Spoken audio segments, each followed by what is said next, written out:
Hi there, my name is Felix and the Rabbi from another planet. Please like, share and subscribe and ring the little bell so you are notified when new videos drop. And before I get into the video, I want to bring attention and discuss a mild physical abnormality that I had this morning. Now, don't get me wrong, I'm no stranger to physical abnormalities. I have quite a few, but this morning I woke up with a curious one, which is with this eye over here. You'll notice a little swollen and puffy. It does look like I've been thumped in the eye. And don't get me wrong, if I was thumped in the eye, I would almost certainly have it coming because I am a bit of a mouthy git. I will admit to that.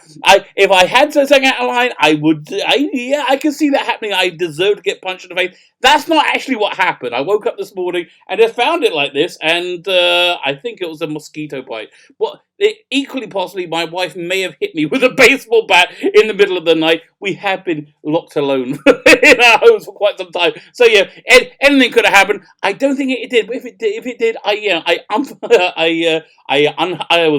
unreservedly apologize for whatever I did to precipitate that, and I won't do it again.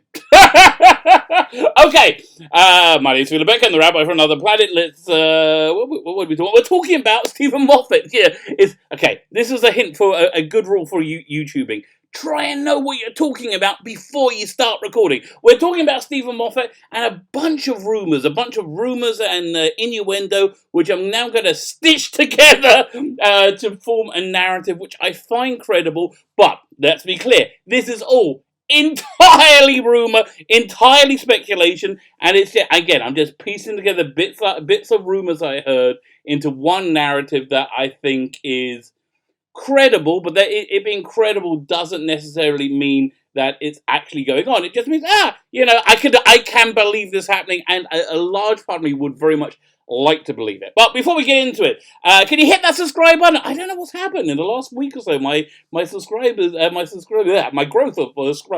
been flat. I was going to say flat as a pancake, but so if you hit that subscribe button, thank you very much. To show my appreciation, go and check the video notes. You'll find a Doctor Who audio adventure starring Nicholas Briggs to download, a pretty good one, called Geopath, made in the mid-80s by a fan group called Big Finish. That thing I was knocking over just now, you might have heard clunk, was this. I was trying to grab this DVD, Apocalypse Now, the complete dossier, which is in these funky, like this cardboard, sealed orders type packaging, but it looks like a real DVD on the inside. Okay, all you need to do to win it. Apocalypse Now, one of my favourite movies of all time. Go and check the video. The review I did it this week. All you need to do to win it is subscribe to the channel and leave the hashtag Panama Red. Panama Red. So, and then we'll do the drawing on the TARDIS Zone on Sunday. What's it? Thursday is the 16th. Friday, Sunday. So the 19th. Oh, when we're doing the watch along as well. Lots happening there on the TARDIS Zone.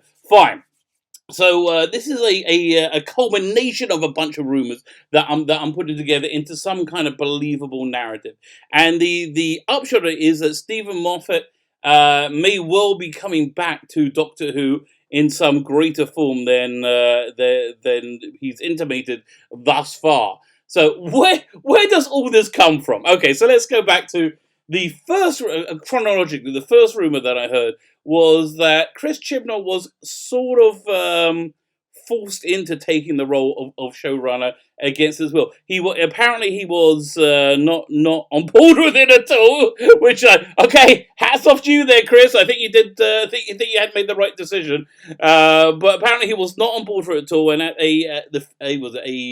a drunken dinner with Mark Gatiss and Stephen Moffat and others, they plied him a drink and they got him drunk and made him agree to being the showrunner. Now, again, do I believe that? I can see it happening. Okay, I can see it happening. I can see like him not wanting to do it because it could blow up in his face, which is essentially what I think is happening. I think it's really blown up in his face.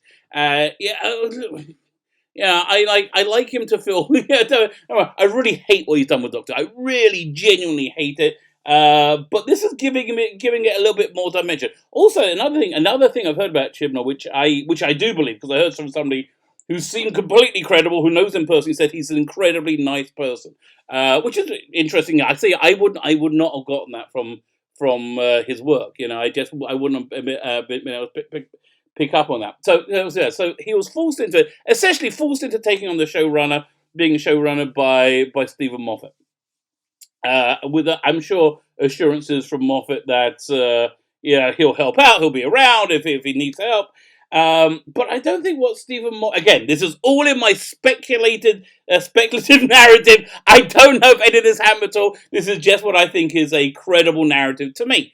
So so I don't think he expected it to go spectacularly badly. I don't think anybody expected it to go spectacularly badly as it did. I think they thought season 12 was going to be a success, and I think they're very, very surprised it wasn't. I think they heard some of the criticisms of season 11, that it didn't have like real danger, any monsters, any villains. There was little stakes in it, and you know there was no returning monsters, and so they figured, we could just like pump up the actual, all the member bearers, all the tertiary stuff. But unfortunately, they just ignored the real core problems, which remained, and I think just grew even more visible through season 12. Because season 12, listen, they up the ante with monsters and villains. I mean, I really like Sacha Dhawan's Master. I mean, I don't like the way it's written, but I love how much he loves the role. Okay, I'm really happy for him, and I love how much he loves the role, which is I think is what Doctor Who really needs. I think honestly, I think Whittaker's failure in the role is that she doesn't love it. She doesn't. I don't think she believes the authenticity of it when she's acting. I think she thinks it's a silly children's character that nobody really believes in or cares. And I think anybody who does believe in the character, she thinks it's a bit funny. Thinks it's a bit weird. So I don't think. So she had a lot of Doctor Who fans around her who were friends, like David Tennant, for example, who really could have helped her and set her straight. But I don't think they wanted to get in the way of Chibnall and Whittaker's creative vision. That's the only professional and respectful thing to do. So I really don't think they wanted to get in the way.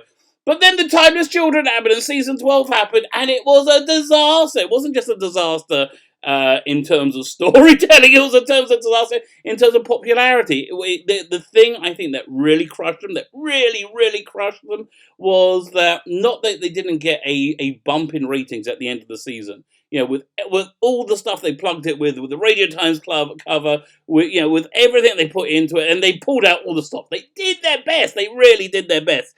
They didn't get a bump. I think they found that really, really, really disappointing. Really, but far more than disappointing. It's not they even maintained their rate of decline. They increased their rate of decline. That's really bad. So I can see Chibnall being like, I've been screwed over royally here. I think his career is in genuine trouble at this point, because if he doesn't pull it out the bag, he's the guy who destroyed Doctor Who. That's good. That's how he's going to be remembered. He took it from being, I would say, reasonably popular to being unpopular. And if the trend continues of its popularity for the next season, which almost certainly will for a couple of reasons, but if that trend continues, he's going to be the guy who really destroyed Doctor Who. So I think he's quite justifiably upset. So add into that we've been having these watch-alongs. I have really enjoyed. I'm really, really into them. Unfortunately, some of them have been on the Jewish Sabbath. It means I can't join in. And another one, which I really can't blame them for, was on one of the many Jewish. We have so many Jewish holidays, and Jewish holidays is always. I'm always offline for 25 hours. So the last one as well, the Capaldi one, the Heaven Sent.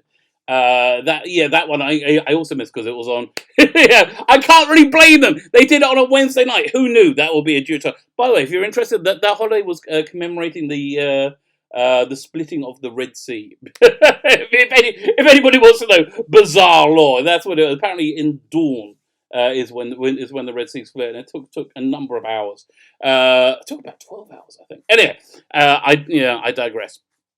So so I missed that. So I've really, really enjoyed those watch-alongs. But on the first one, there was another mysterious account set up by Stephen Moffat. Stephen Moffat set up a return to Twitter, which was a big deal, so he could tweet his way through it, which was great.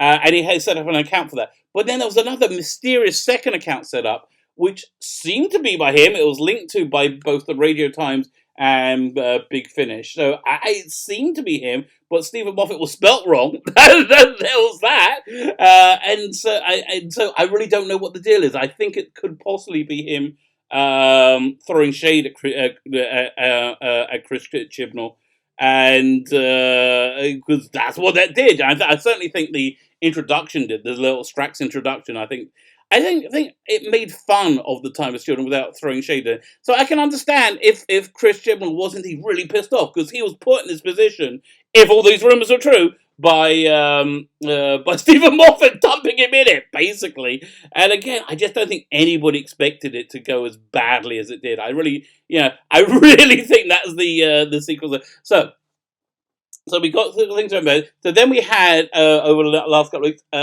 seemingly statements from Moffat being very supportive of the Chibnall era and his creative decisions. So at the end he wrote a short story about featuring the 13th Doctor, sort of. There's another one which I'm gonna read soon. I'll do a review of tomorrow, written by Paul Cornell. Really good idea getting Paul Cornell. He was great casting to get in because he does a couple of things. Again, I haven't read the story yet, but I know he's a solid Doctor Who writer. He's got a good history of writing Doctor Who, and also he's not in a position to be turning anything down. Paul Cornell just never received the sort of success that I think his talent really kind of demanded. I just don't think he ever really got those breaks. Whereas a lot of his contemporaries did. But I don't think he's just not in a position to turn down a writing gig, especially from the showrunner of Doctor Who, where maybe he'll give him a job. So we got that going on. So I think that was a good idea. But whose idea was it? So this is the theory that's being both rumored and floated around. So the rumor comes from the same person who gave the rumor for Spyfall having having a new master in it, and they were 100% on the money with that rumor. So the rumor is that what's happening is Moffat is being maneuvered into a position of being an executive producer on Doctor Who, and so what? Okay. So that's the rumor. Why on earth would that be happening? How on earth could that be happening? Why on earth would that be happening? From Chibnall's point of view, I think he knows he needs help. I really think he knows he needs help. I understand. Look, if you love this era, I don't understand why you love this. It's not true. I do understand why you love this era. You either love this era because you really love Doctor Who, or you really very much believe in the identity politics that they've made Doctor Who a platform for, and you're able to overlook the very many serious problems, like it being dull and boring and preachy with tons of plot holes. You're able to overlook that because she has a rainbow flag on her chest. That sort of thing. So that's why I think people really like this era. But listen, if you're a proponent of this era and you want to talk about it, and we'll have a conversation. We may take the piss out of each other. It'll be like a real normal human conversation. But I'm really intrigued to have like a conversation with somebody who's a strong proponent of this era, because I just don't see it. Honestly, I just don't see it. Anyway, so I think Chibnall knows he's way over his head. I think the reaction, both the fan reaction and the general audience reaction, have been absolutely crushing for him. I can understand, and I can see why. And I part of me feels bad for him. That piece of human empathy, even though he's really ruined Doctor Who. Oh, so Chibnall was never this obnoxiously bad before he became showrunner. His scripts were okay. 42, not a bad script. The Silurian one, they weren't distractingly bad. Where I find these ones to be distractingly bad. So I'm of the opinion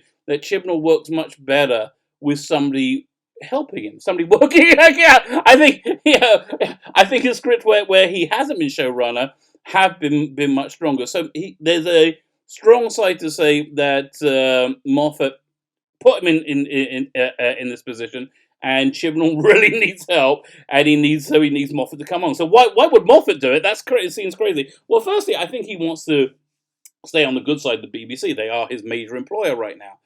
Secondly, and I think this is really clear. Don't think anybody could really argue against this, but his love for Doctor Who is very clear and powerful. We've seen it all the way through. The tweet-alongs. I want to buy his novelization of Day of the Doctor now, because I just see his love for Doctor Who, which I think is what's really lacking in this era. It's like a love for it. Yeah. So I could see his love for Doctor Who and his professional position being both benefited greatly by taking this back on. But then you got the questions: what on earth can he do to turn this around? What can anybody do to turn this around? We were asking the same question about what were the Star Wars movie that eventually became the Rise of Skywalker. Yeah, and I was under the I was under the impression then, I still am, their only real option at that point was to make an alternative episode 8, make an alternative Last Jedi, and do it to split over two movies. I think that they went for another route of making this long, unwieldy movie that tried to undo everything. Then I think but the trouble is that would have to be it would involve some mea culpa that they got things wrong. But had they done that, they may have saved this, like, was it $4 or $5 billion franchise, which they clearly didn't. So but what can he do? So I think honestly, I think you've got to wrap this up as quickly as possible. Well, firstly, the Dalek seasonal special is filmed. It's in the can. We've seen the pictures from whatever bridge with the Daleks on, and fine, whatever. So that's already filmed. But if they're really smart, I think that they would make that into the regeneration of Jodie Whittaker. But then, do you really want to, like? It depends what they want to do. Do they really want to say to the universe, "Look, we've screwed up massively. Please come back"? That would be the smartest move, but I don't think they can do that. I just don't think they have it in themselves to do that. So I think more likely that we're going to look at some way of meeting this timeless children thing head on, with all the many problems it causes. I think just maybe adding some ambiguity to it, making it so that may or may not be the case. It doesn't really say, but I think you can wrap all that up with one episode. I think you do wrap up one season. So, but what do you do next to not spit in the face of Chris Chibnall and his ideas, and yet continue Doctor Who in a way that might engage people? And so, honestly, I think the only route open is to do a season or two of the Dr. Ruth Doctor, and bring her somehow into the fold, and explain her, which I understand. I got people outside going, no more. But I just think they really need to get this out of the system. They really need to have a female Doctor, and I think it's really important for them. The skin's dark, and if you can marry that with good stories, that doesn't bother me at all. Why would it bother me? I think you need to change her costume. I think her style of delivery needs a costume that's much more modern. I think you've got to get much more closer to like the Eccleston's costume. Got to have a much more contemporary style costume, because she's got that contemporary style delivery. I don't think she can do the Edwardian style delivery. But I think that's really. When I say one of the options, here's the thing. People have trouble imagining infinity. I know there's a bit of a weird segue. People have trouble imagining, which is impossible. It's impossible for a finite mind to grasp infinity. But one place where I think infinity really does exist is in the realm of ideas. I think you can come up with a gazillion million ideas, do things in a gazillion million ways.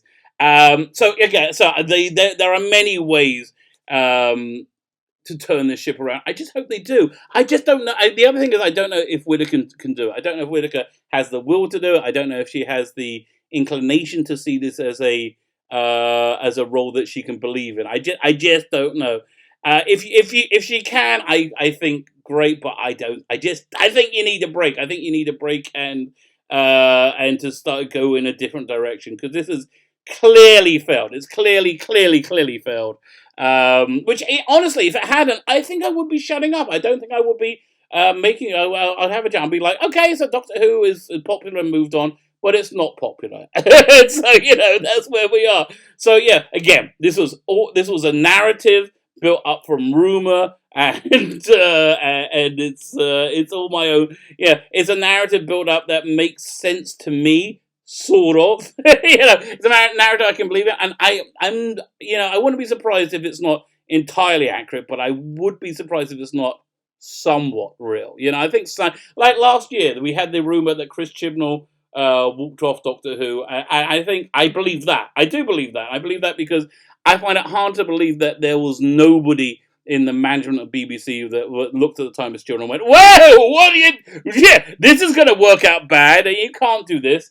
And so I can imagine him storming off and saying either you back me or not. And he put them in the position. And that was a smart move of Chips. It really was a smart move of the Chips. And he really believes in it, you know? I think he really, truly believes in this idea, which I think is why he's finding it so crushing that it's been so entirely rejected. Let me know what you think. My name is Phila Becker, and the Rabbi from Another Planet. Please like, share, and subscribe, and ring the little bell so you're notified when new videos drop.